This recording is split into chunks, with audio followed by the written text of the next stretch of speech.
Hi everyone, আমরা আজকে চলে এসেছি একটি বৃষ্টি ভেজা দিনের মধ্যে একটি নতুন রেসিপি বেগুন ভর্তা। তো আপনারা এটা নিশ্চয়ই বাসায় ট্রাই করবেন এবং আমাদেরকে কমেন্টে জানাবেন। তো চলেন আমরা এখন এই রেসিপিটি দেখি, লেটস গো।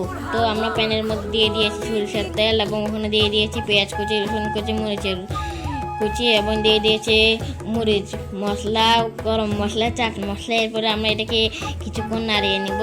যখন এটা প্রায় ভেজে আসবে তখন আমরা দিয়ে দিব পানি, আবার নাড়িয়ে নিব। যখন দেখবেন আপনারা তেলটা উপরে উঠে গেছে তখন দিয়ে দিব পোড়া বেগুন। তারপরে আমরা এটাকে আবার ভালোভাবে কিছুক্ষণ কষিয়ে নিব। এরকম নাড়াতে থাকবেন কিছুক্ষণ, 5 থেকে 10 মিনিট নাড়ানোর পর এখানে দিয়ে দিব আমরা স্বাদ মতো লবণ দেওয়ার পর আবার কিছুক্ষণ নাড়িয়ে নিব যাতে এটি ঠিক মতো মিক্স হয়ে যায় এবং এটা আপনারা নিশ্চয়ই বাসায় ট্রাই করবেন, কমেন্টে জানাবেন। এরপরে দিয়ে দিব হলুদ। তারপরে আমরা এটাকে অনেক ভালোভাবে নাড়িয়ে নিব। দেখতেছেন এটা খুবই ভালোভাবে রান্না হয়ে এসেছে। তারপরে আমরা এখানে দিয়ে দিব ধনিয়া পাতা।